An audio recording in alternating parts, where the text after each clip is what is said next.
Halo semuanya, bertemu lagi dengan Grafis Cinggu. Kali ini kita akan bahas sebuah film yang berjudul Canola.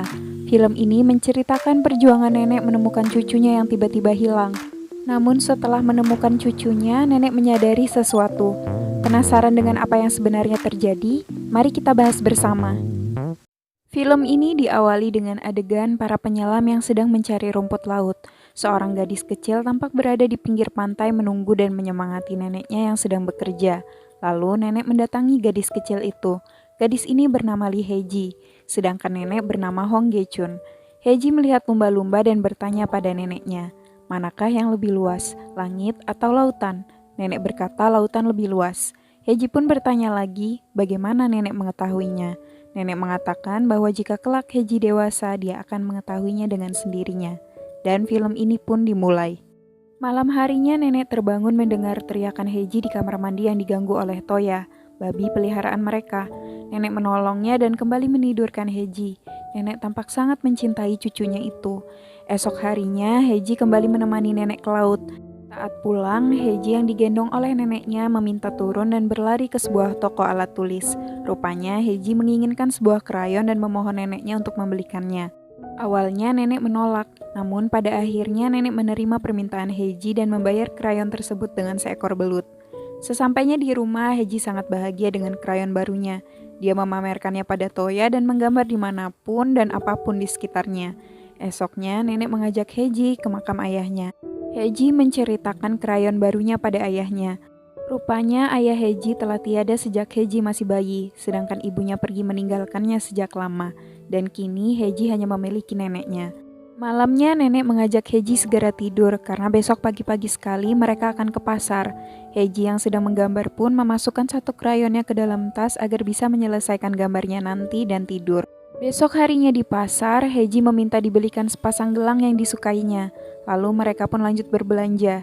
Nenek meminta Heji terus berpegangan pada bajunya selama di pasar. Namun saat nenek fokus berbelanja, dia tidak menyadari bahwa Heji telah melepaskan pegangannya pada nenek. Saat nenek menyadari Heji tidak ada, dia pun segera melepaskan semua belanjaannya dan berlari mencari cucunya tercinta. Namun sayang, hal tersebut sia-sia. Heji telah menghilang. 12 tahun berlalu. Di sebuah toko kosmetik nampak seorang gadis berambut pendek bersama seorang temannya menguntil. Terdengar gadis berambut panjang memanggil Heji pada gadis berambut pendek itu dan mengajaknya pergi dari toko. Sesampainya di rumah, mereka tampak kedinginan. Listrik diputus karena tidak dibayar dan mereka juga kelaparan. Teman Heji ini bernama Minhe.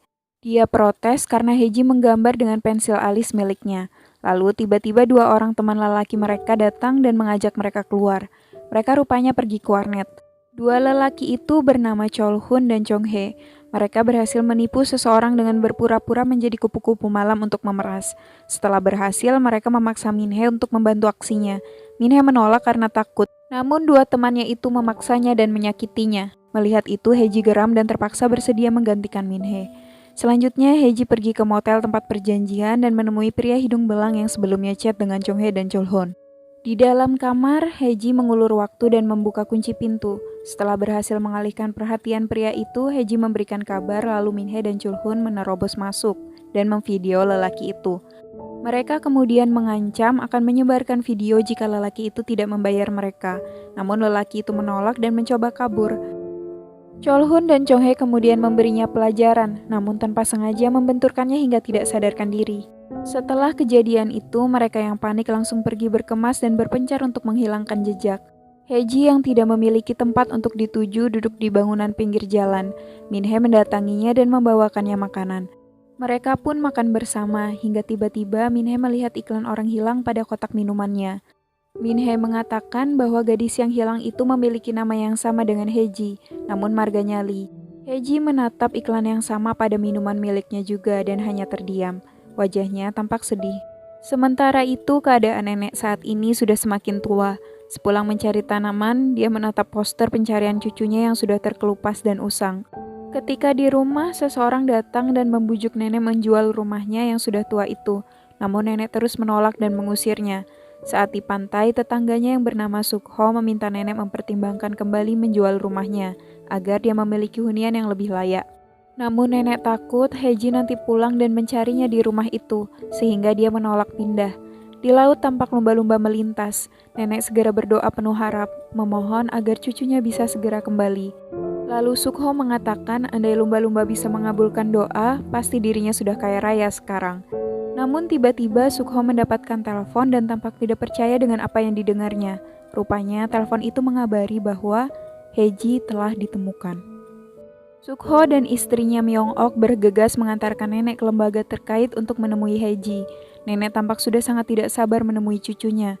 Namun sebelum menemui Heji, nenek perlu memeriksa dulu beberapa berkas untuk memastikan bahwa dia benar cucunya. Petugas kemudian meminta nenek mengisi formulir untuk tes DNA dan menanyakan apakah benar ibu Heji bernama Pak Sohee, dan nenek mengatakan betul itu adalah menantunya. Petugas lalu menyampaikan bahwa Pak Sohee lah yang menculik Heji, namun dia telah meninggal dalam sebuah kecelakaan. Saat kecelakaan itu ada juga Heji dan suaminya yang berhasil selamat.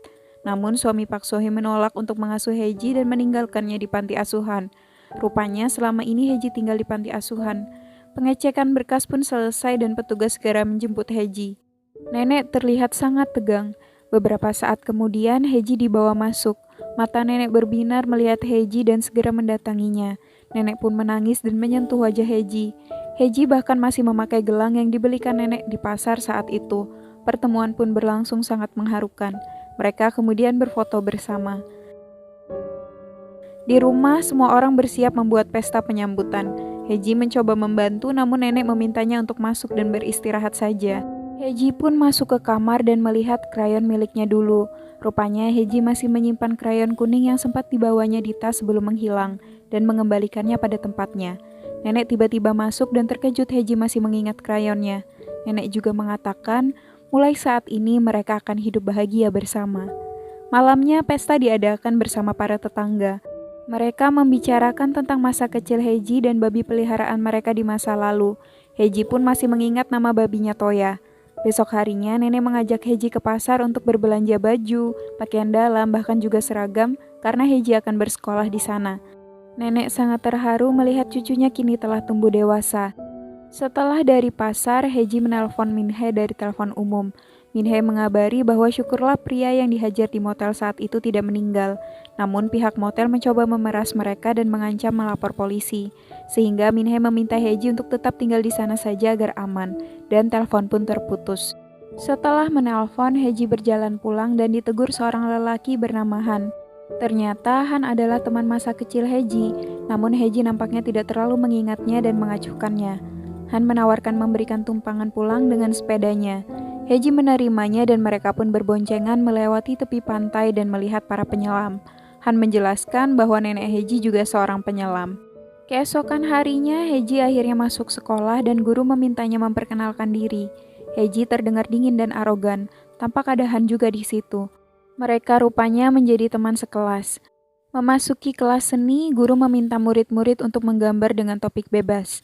Guru ini bernama Chung Sop, dia adalah seniman terkenal. Semua orang mulai menggambar, namun Heji tampak diam dan ditegur karena belum menggambar apapun.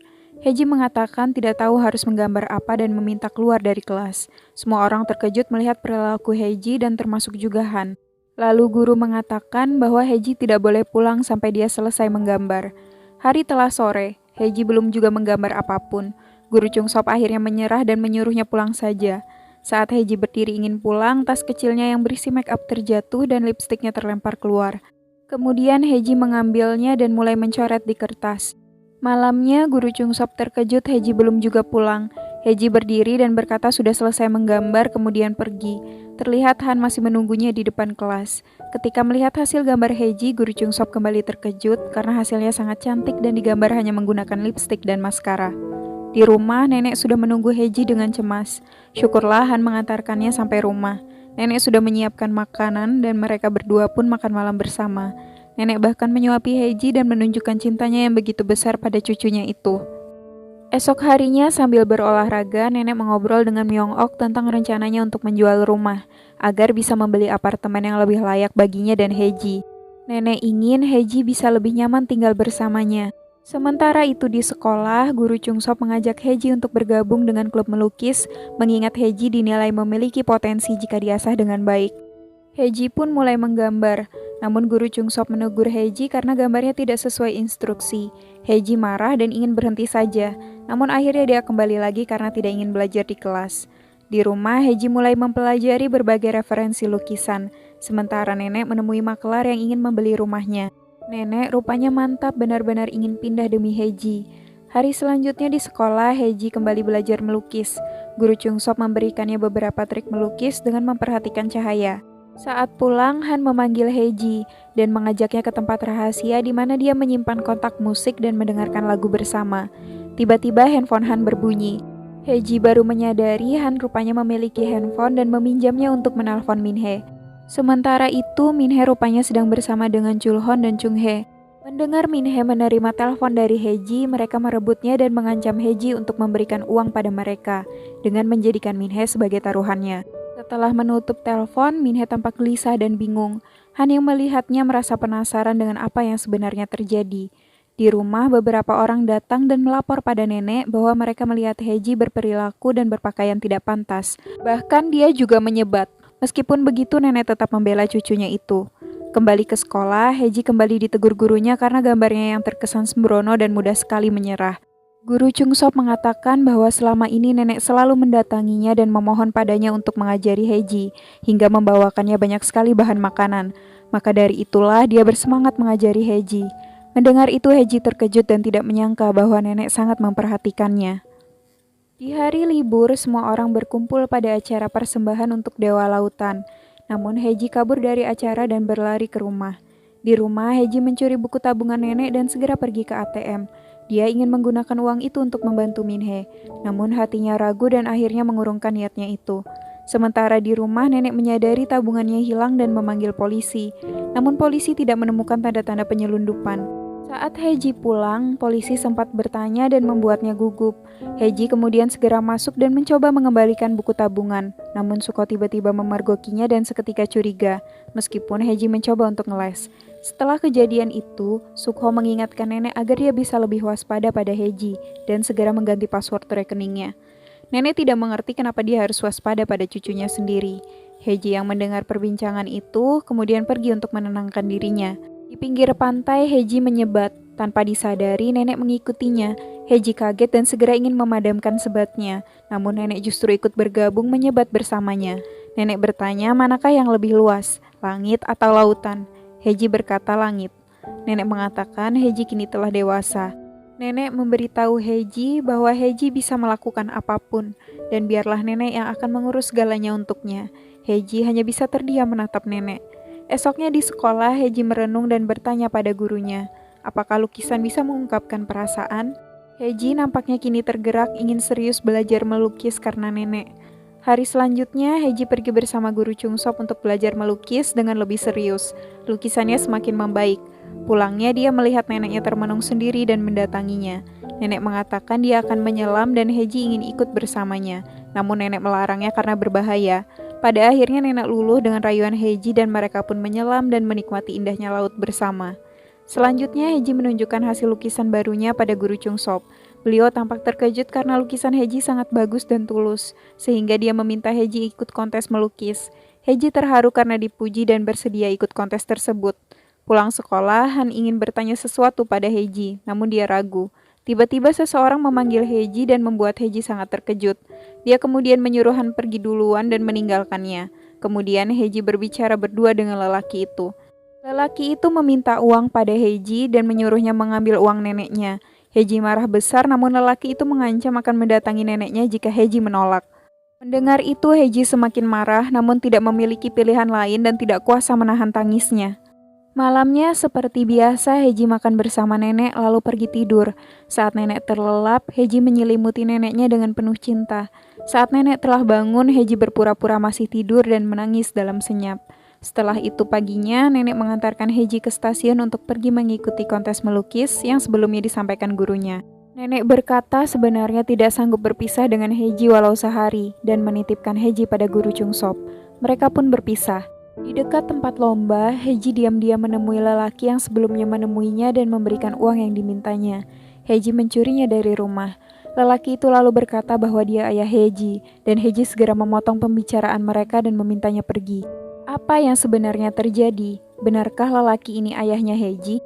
Di lokasi lomba, Guru Chung Sop menemani Heji dan menasihatinya agar tidak tegang. Kemudian dia izin pergi sebentar. Sementara itu, Han yang rupanya penasaran sebenarnya siapa yang ditelepon Heji saat itu menelpon ke nomor itu, dan Min Hee mengangkatnya. Kembali ke lokasi lomba, waktu telah habis dan Guru Chung Sop kembali untuk melihat hasil lukisan Heji. Dia pun tersenyum puas, tampaknya Heji melukis dengan baik. Lalu Guru Chung Sop menemukan sepucuk surat tertempel pada lukisan itu dan menyadari Heji menghilang. Ternyata Heji telah berencana pergi meninggalkan nenek dan mengakui sesuatu melalui lukisannya yang diberi judul pengakuan. Heji mengucapkan terima kasih dan maaf pada Guru Chung Sop. Dia juga menitipkan nenek padanya. Sementara itu di rumah, Sukho menemui nenek dan bertanya di mana Heji. Dia terlihat ingin menyampaikan sesuatu namun ragu-ragu. Ternyata hasil tes DNA nenek dan Heji sudah keluar, namun hasilnya tidak cocok. Nenek bersikeras menolak mempercayai hasilnya. Sukho terus mencoba meyakinkan nenek dan mencurigai Heji berpura-pura menjadi cucunya karena ingin mengambil uang nenek. Sukho kembali mengingat saat dia memergoki Heji dan meminta nenek untuk memeriksa kembali tabungannya. Mendengar itu nenek sangat marah dan tetap mempercayai Heji. Sukho yang sebetulnya sangat peduli pada nenek akhirnya menyerah dan mengalah. Kini Heji berada di jalanan lagi dan bertemu dengan Chulhon dan Chung Hee. Dia bertanya di mana Min Hee. Tiba-tiba Min Hee datang namun mereka menghalangi Heji dan memukulnya hingga pingsan. Beberapa saat kemudian polisi datang bersama Han dan menangkap mereka. Rupanya kini Han telah mengetahui semua dari Min Hee. Setelah itu Heji dibawa ke kantor polisi dan nenek datang menjemputnya. Nenek lalu berkata semua orang mengatakan Heji bukanlah cucunya namun dia tidak percaya dan memastikan pada Heji bahwa kabar itu tidak benar. Heji tidak berani menatap nenek dan hanya berkata maaf padanya. Mendengar itu nenek sangat terpukul dan bertanya, lalu di mana Heji yang sebenarnya? Dan Heji palsu ini berkata bahwa Heji sudah meninggal. Kita kemudian diajak kembali pada 12 tahun yang lalu. Sebetulnya Heji yang diculik ibunya terus menangis meminta diantar pulang pada neneknya. Namun ibu menolaknya. Ibu kandung Heji sebenarnya saat itu telah menikah kembali dengan lelaki bernama Nam Hyun Chol dan memiliki seorang putri bernama Nam Enju. Rupanya keputusan ibu Heji yang ingin membesarkan Heji tidak didukung suaminya dan mereka pun bertengkar di jalan sehingga terlibat kecelakaan yang menewaskan Heji dan ibunya. Saat di rumah sakit, petugas asuransi datang untuk mengklarifikasi siapa saja yang meninggal pada kecelakaan mengingat istri dan anak dari Nam Hyun Chol memiliki asuransi jiwa yang bisa diklaim. Hal tersebut membuat lelaki itu memalsukan kematian anak kandungnya sendiri, padahal yang meninggal bukanlah Enju, melainkan Heji anak tirinya. Namun dia memaksa Nam Enju untuk berpura-pura menjadi Heji, sehingga asuransi kematiannya bisa diklaim. Di sini kita bisa melihat betapa jahatnya ayah Nam Enju dan betapa Enju sendiri sangatlah menderita. Setelah itu nenek mendatangi tempat persemayaman Abu Hejin dan pingsan, sedangkan Enju didakwa bersalah atas kasus pencurian. Enju mengenang dulu saat dirinya masih kecil bersama Heji. Heji banyak bercerita tentang keluarganya dan rumahnya. Oleh sebab itulah Enju banyak mengetahui tentang kehidupan Heji bersama neneknya di rumah.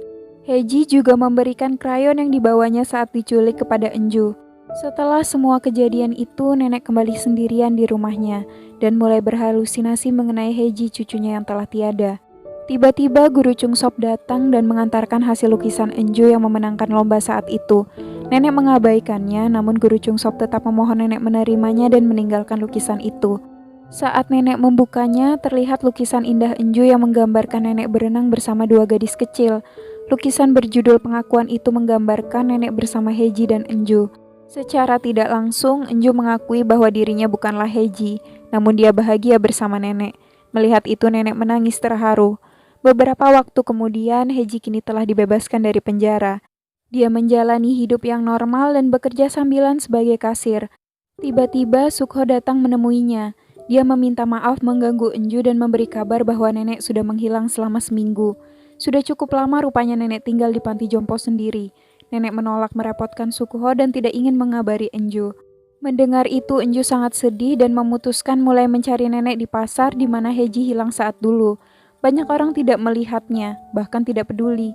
Sebagian pernah melihatnya, namun dengan kasar mereka berkata bahwa nenek mungkin sudah meninggal. Setelah beberapa lama mencari, Enju akhirnya berhasil menemukan nenek yang tampak sangat linglung.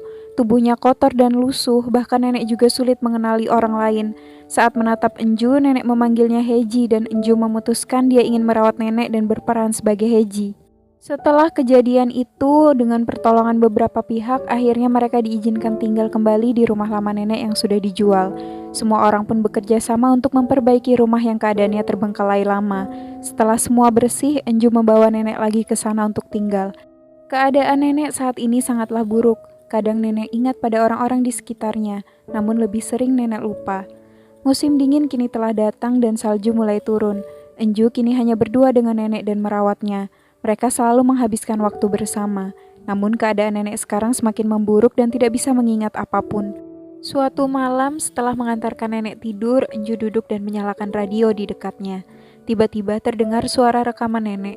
Rupanya sebelum keadaan nenek memburuk, di panti jompo nenek sempat merekam hal-hal yang ingin disampaikannya pada Enju. Pada awal rekaman, nenek memberitahu Enju sandi rekeningnya dan meminta izin untuk memanggil Enju dengan nama Heji.